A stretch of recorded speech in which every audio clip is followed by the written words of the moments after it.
Selamat pagi Bapak Ibu Saudara terkasih. Bersama-sama mari kita membaca firman Tuhan dan merenungkannya. Saat ini kitab yang akan kita jadikan dasar firman Tuhan adalah terambil dari Obadja 1 ayat 1 sampai dengan ayat yang ke-16. Tapi saya akan membacakan terkhusus di ayat yang kedua dan keempat. Yang demikian firman Tuhan. Obadja 1 ayat 2 sampai dengan ayat yang keempat. Sesungguhnya aku membuat engkau kecil di antara bangsa-bangsa. Engkau dihinakan sangat. Keangkuhan hatimu telah memperdayakan engkau. Ya, engkau yang tinggal di ilang-ilang batu, di tempat kediamanmu yang tinggi. Engkau yang berkata dalam hatimu, siapakah yang sanggup menurunkan aku ke bumi? Sekalipun engkau terbang tinggi seperti burung Raja Wali, bahkan sekalipun sarangmu ditempatkan di antara bintang-bintang, dari sana pun aku akan menurunkan engkau. Demikian firman Tuhan. Demikian firman Tuhan. Bapak Ibu, berbahagia kita yang melaksanakan dan mendengarkan selalu dalam kehidupan kita sehari-hari. Hosiana. Bapak Ibu terkasih, Kitab Obadja menjadi kitab yang menarik untuk bersama-sama kita pelajari dan juga kita refleksikan pada pagi hari ini. Sebab kitab Obadja ini jarang sekali kita dengar dan kita refleksikan. Bapak Ibu, kitab Obadja ini adalah kitab yang terpendek dalam perjanjian lama. Kitab Obadja ini termasuk dalam jenis kitab nabi-nabi. Tapi berbeda dengan kitab perjanjian lama atau kitab nabi-nabi yang lain yang biasanya ditunjukkan kepada orang Israel atau Yehuda. Tetapi kitab Obadja ini bersama-sama ditunjukkan kepada orang-orang Edom, yaitu kaum keturunan Esau.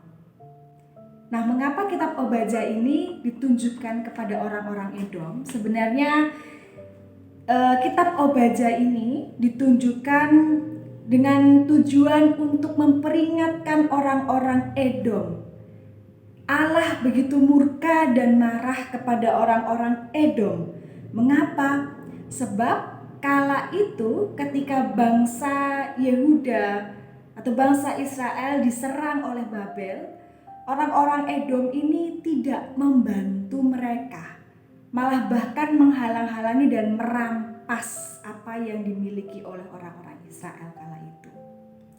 Bukan berarti orang Israel adalah orang-orang kesayangan Allah saja, tetapi yang disayangkan di sini adalah bahwa sebenarnya orang-orang Edom ini adalah saudara dari Yehuda. Edom adalah keturunan Esau, sedangkan Yehuda adalah keturunan Israel atau Yakub. Maka mereka sebenarnya bersaudara. Memang dulunya Esau dan Yakub ini sempat berseteru, tetapi lalu di suatu masa mereka kembali baik. Tetapi sayangnya keturunan mereka lalu berseteru kembali.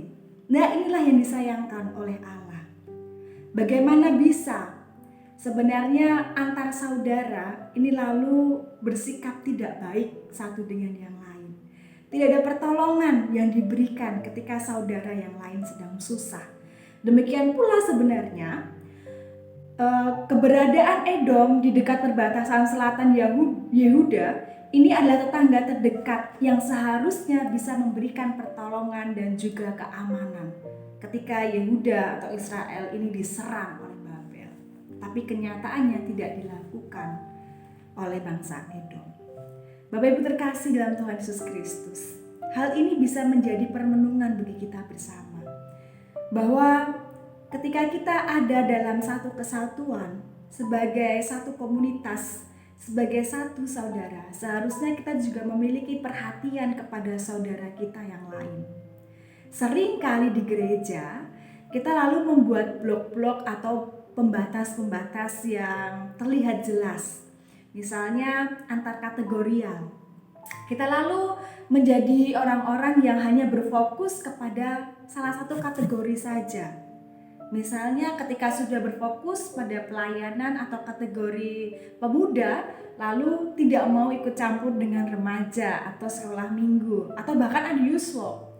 Demikian pula ketika sudah ada di kepengurusan atau di kelompok komisi kategorial, Adiuswo lalu merasa bahwa kepentingan sekolah minggu pemuda dan remaja bukan menjadi kepentingan yang harus diperhatikan.